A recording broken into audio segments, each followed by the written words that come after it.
everyone. Thank you so much for taking an interest, taking the time to watch this, and to see actually what is happening in the Deploy Data-Driven Applications with Docker course.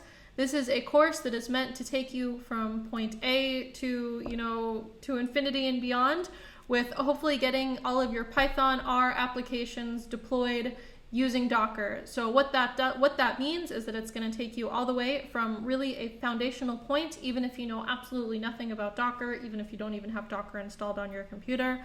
That's fine, it's all good. What we're going to do is we're going to take your application, or lots and lots of example applications that I have in this case, and take those, build those with Docker, show you really how to get those foundational skills so that you really understand exactly what is happening in that Docker image, how you can make that image kind of communicate to other images, how you can have your services in there, or your Flask applications, your web applications, your machine learning models, anything like that, how you can make them actually go and talk to the outside world, because that is, of course, what we are all going for. And I thought that the best way to do that was to actually give you a behind-the-scenes tour in the course itself. So this is the course. This is exactly what you'll see. You won't see this banner up here. This is only a special banner for me.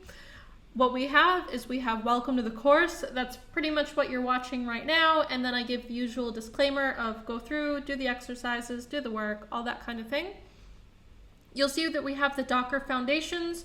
We spend quite a bit of time in here. When you come in the course, this may be split up into beginner and intermediate, but you can see that we have some downloads for every single solitary lesson, unless maybe it's just a very introduction lesson. I supply project downloads with everything.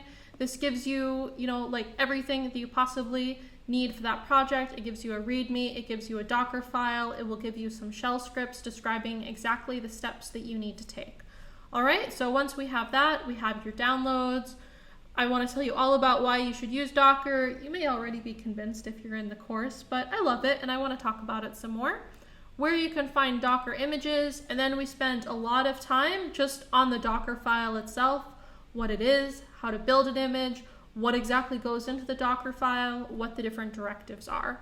All right, and then once you have that, that really gives you the foundation that you need to take your applications, build them, and then once they're built, you can deploy and scale them. Once you build something once, you can use Docker to just deploy and scale and have just total world domination, and it's lots and lots of fun. It's a really fun field to be in. If you have an application that you yourself have built, it's really satisfying to actually get it out there and deploy it, and being able to put actual applications and demos out in front of people without having to wait for somebody like me to have their acts together. I almost never have my act together, so it can take a little bit. So if you can deploy your own applications, that is really, really awesome. So once we have that, we're gonna talk a lot about, this idea of data persistence, how you copy files from your host to your image, how you can actually bind the volumes, how you can say, all right, Docker, this file actually exists on my host and keep it on my host, so just keep it there. That's a really important distinction to make. I go through that a lot. How you can use Docker with R, how you can use it with Python, some tips and tricks that I have picked up along the way, how exactly I like to organize my projects, how I keep them nice and neat and tidy, how I keep them so that hopefully other people can use them too. So you'll see we spend a lot of time on Docker foundations, and that's because everything in this course, it's very modular and it's very layered. Each layer builds upon the previous layer. You have your Docker foundations where you build just a single Docker image, and then you have Docker Compose, which is where you're going to take your images, put them together, make them talk to each other. And then you're going to have Docker Swarm, which is you have your images, they're talking to each other, but now I need more power. I need more compute nodes. I need more instances of the same thing up and running. I need all the things. So once you have Docker foundations, we're going to leverage Docker Compose. And you can see, I'm going to show you exactly how the Docker run corresponds to the Docker Compose, exactly how we get started with that. These all say text, but that is just because, so you'll see here it says text, whereas previously it said video. That's just because I sometimes have some text description down at the bottom. All these videos are pretty short. I don't think there are any videos that are more than 20 minutes in length, so you can see how those go. Once we have your images and they're talking to each other, again, then we're going to deploy with Swarm. I show you some pretty cool stuff.